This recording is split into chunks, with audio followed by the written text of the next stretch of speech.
Viewpoints on the talk station FM 107 AM 1240. We've only got our guest for a few minutes, so I'm going to go straight to some questions. I know we've got a caller standing by. We're going to try to get to the caller, but I want to get some issues out here very quickly with Judson Phillips of JudsonPhillips.com. Judson, there's a lot of talk about a potential running mate for Donald Trump. You are a significant critic, as we heard just a few moments ago in your observations about the possibility of another dark horse or another candidate being selected. I don't think that's possible, and let's just set that aside for a moment. What about the possibility of mitigating your dissatisfaction with Donald Trump as a presidential candidate with a vice president? What's your thought? Is there a vice president that will help make it more palatable for you and others? Your thoughts? Well, first of all, no sane, credible person at the national level wants to be Donald Trump's vice president because his campaign is such a train wreck that they just don't want to be a part of it. I mean, he's having trouble getting people to speak at the convention. Because it was, a week and a half ago, he said, I'm going to make the announcement of who's coming to the convention. And, well, we still don't know who's coming to the convention. We know a lot of people who are not coming to the convention. Well, look, nobody votes for the vice president. Everybody's voting for the guy at the top of the ticket because he's the guy who makes things happen. You remember what I think it was John Garner Nance said about the vice presidency? Joe Biden had a slightly more palatable quote. He said, a man went to sea and a man became vice president. Neither of them was ever heard from again. So nobody cares. And, again, the people who would be potential heavyweights don't want the job because they don't want their careers dragged down by Donald Trump. All right, let's talk about Newt Gingrich, or how about Governor Pence? Governor Pence does not have a lot of high marks in the conservative movement.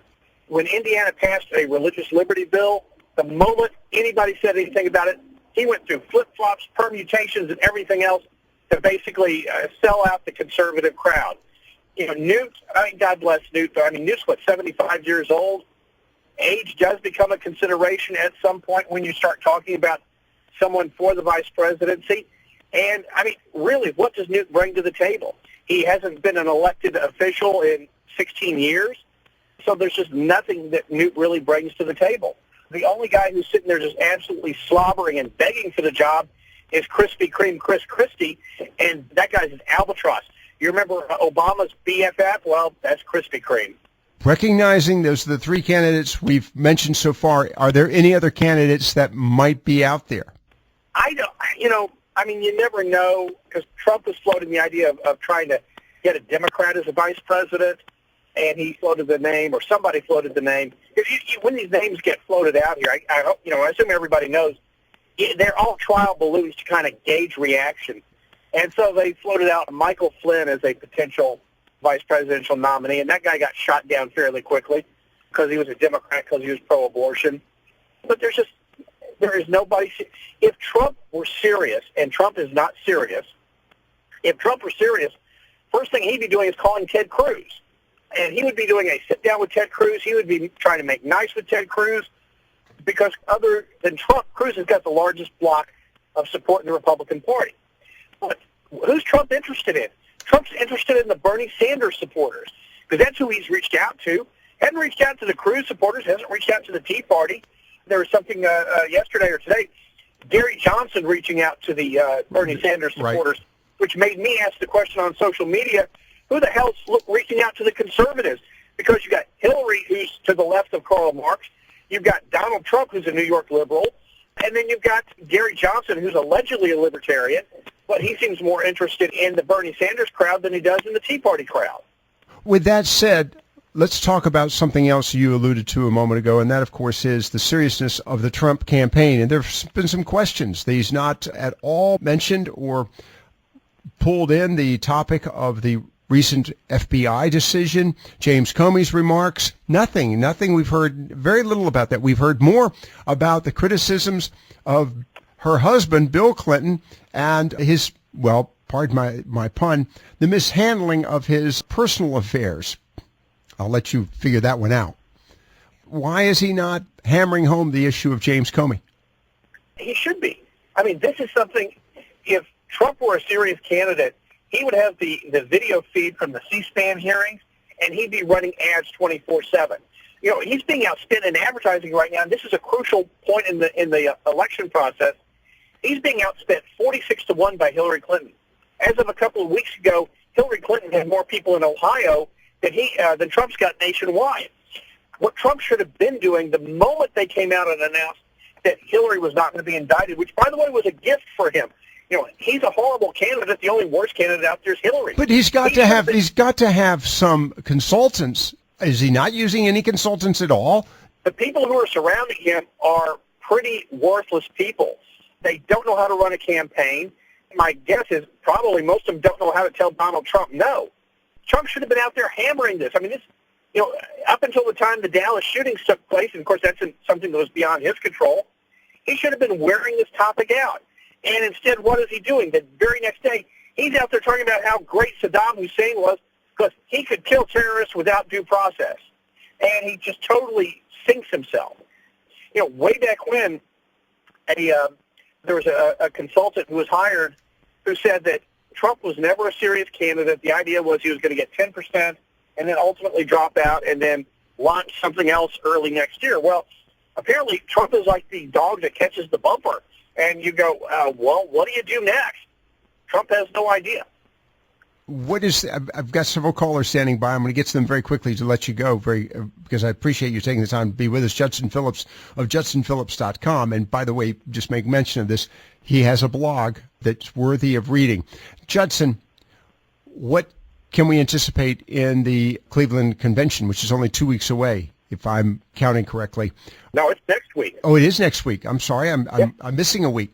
What can we expect? I know, because I'm going to be there. Okay, and we're going to talk to you about providing us on-the-ground reports on a regular basis. What do you expect, just out of curiosity? Will it amount to a strong showing of partisanship, or will it be chaos? I think it's going to be an utter disaster. The best-case scenario is if there's a delegate revolt and somebody comes out of there other than Trump. But the reason I say it's going to be a disaster is I've been talking to people up in Washington, and the people in the RNC have been waiting for the Trump people to come in. I think, we've been over this before in the show, but basically what happens, the RNC prepares everything up to the convention, and then they have a handoff to the candidate. But the handoff, while it occurs at the convention, there's a lot of preliminary things that have to be done to prepare for the proper handoff and everything. And then after the convention, the RNC is essentially the candidates, at least through the election, and then if they win, of course, beyond that. There are people at the RNC who've been waiting for Trump's people to get with them to tell them, what they're going to do, and they were just sitting there waiting. They don't know what's going on. Okay. And as of a couple of weeks ago, people were sitting there, deadlines were passing, and the Trump people were not even reaching out to them. So I think it's going to be, at best, an uncoordinated disaster. And at worst, it may make Custer's last stand look like a victory. Wow. All right. We've got Judson Phillips with us. We've got to let him go in a few moments. I've got some callers standing by. Let me go start with Gary in Oriental. Gary, very quickly for our guest. Yes, sir. Hi, Justin. We talked last week. Hi, how are you? Hey, Gary. How are you doing? My question is, okay, you're anti-Hillary. You're anti-Trump. Who are you for, Justin? That's a good question. Right now, I don't have anybody that I can be for. Okay. Hillary Clinton obviously is voted off the island. She's to the left of Karl Marx. Donald is a New York liberal Democrat, and Gary Johnson, who at least he's the only guy out there who, I'll give him this much credit, he's the only guy out there who's talking about shrinking government and the Constitution.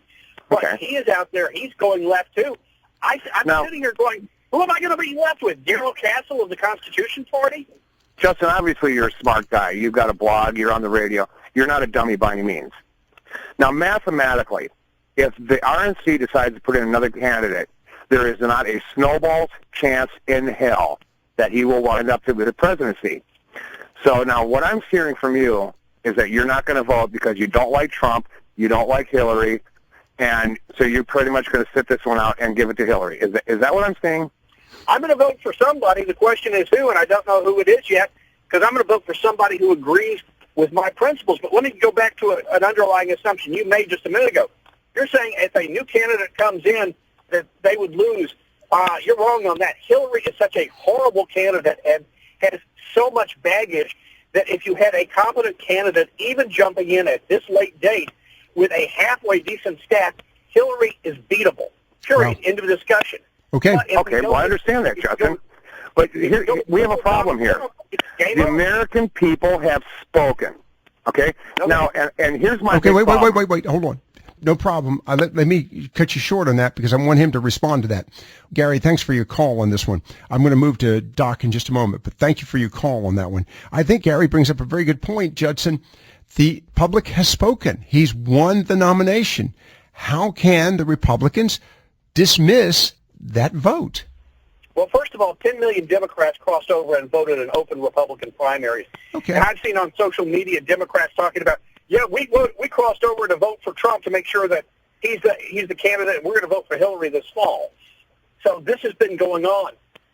But look, it's not the will of the people. I hate to tell you this, the Republican Party is a private entity, just like the Democrat Party. Okay. Just like the Libertarian Party. Then why? The party can choose its nominee in any manner it wants to, and the government, even the voters, have no say about it. If I had my way, nominees would be picked by state conventions. Thank you very much on that one. Clarity. Let's go to Doc in Jacksonville because I know you've got other commitments. I really appreciate your time this afternoon. Judson Phillips joining us, Doc. Go for it. Yeah, I'm going to kind of piggyback on what Gary from Oriental says. Uh-huh. You know, if, quote unquote, if I had my candidate, do you think I would have voted for John McCain or Romney? Those two putzes that the RNC put up, I had to eat that with a big shovel of crap. Wow. And for once, you elitists out there, and please don't stop me. Okay. You guys are elitist, to include Bill Kristol and everybody else jumping ship. You know, we had to suck and eat what we got. We're going to lose the Supreme Court for 60 years. You stand on your principle and you go down with that ship. And then you go down with the American people. All right, let's talk about that for a moment. You know, Judson, even you were very dismissive of Mitt Romney. This has been a problem. The Republican faithful, the conservative voters, have not been satisfied with what the Republican Party has presented over the past 8 years. Your thoughts? Yeah, no, I agree. John McCain sucks. He was horrible. He should have been disqualified because in 2002, 2003, he was openly talking about switching to the Democrat Party. So Mitt Romney, hold on, let me finish. Mitt Romney is an utterly horrible candidate. But guess what? Donald Trump is worse than them. Mitt Romney. Well, you know what? That may be, but that's what we got. Harry Reid or Chuck Schumer. That's what we got. And, you know, I'm sorry. I didn't get to finish my 20 years in the Marine Corps. That's the hand I got dealt. I don't sit and bemoan about it and go talk about it in a blog. Get over it. And to heck with the RNC. Name one thing they've done with the, quote, Republican Party in the last 6 years since we gave them Congress and the Senate. You think Paul Ryan is a freaking conservative? By the way, what about Paul Ryan as a potential candidate? Not going to happen.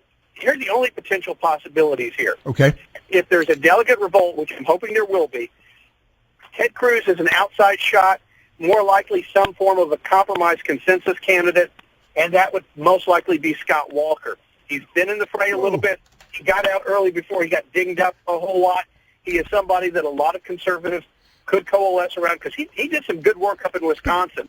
Judson, out of consideration, and Doc, thanks for your call. I'm going to. He's another Wisconsin Republican like Ryan and Reince Priebus. Look what they've done. Here's the question.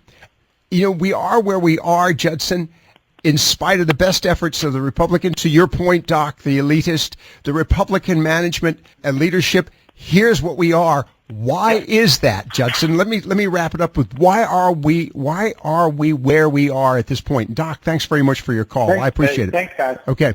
Why are we where we are, Judson, in light of Doc's frustration and yours? What's going on that this is what we've ended up with? You have here's the problem. You had a lot of Democrats that crossed over and voted for Donald Trump. And about 3 million Republicans voted for Trump. About 10 million Democrats did.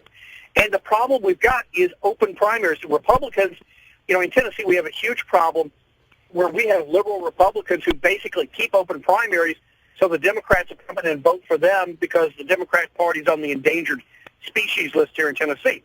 Well, it's the same thing nationwide.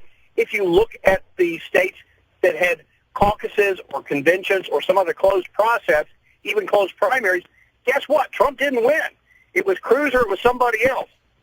But in the states where Democrats could cross over, Trump won, and he won big. And that's all that says is we're letting Democrats choose the Republican nominee, and that's a really bad idea. Okay, here's a final question for you. In light of the frustration, and I think a lot of good-hearted and very loyal and patriotic Democrats are perturbed about their candidate, is there a possibility that they, disagreeing with you, will see Donald Trump as the better of the two alternatives? A few might, but I don't see it being very many. If you support the Democrat Party, you support a pretty hard left agenda. Okay. And Donald Trump is just not going to be your guy. Even though Donald Trump funded Democrats for a whole bunch of years, he's just not going to be your guy. So I don't see the Democrats crossing over in significant numbers to help him out. Hillary's already, depending on which electoral map you look at, even the best case scenario right now for Trump, Hillary's over 300 electoral votes. You only need 270 to win. Wow. Okay. Judson, I know you've got another commitment. Thank you for staying with us this long. I'm going to chat with you very briefly off air as we wrap this up here this afternoon with Judson Phillips, and we're going to chat with you. Thank you. I don't want to stay. I want to talk to you about what we're going to do related to the convention. You're listening to Viewpoints on the talk station FM 107 AM 1240.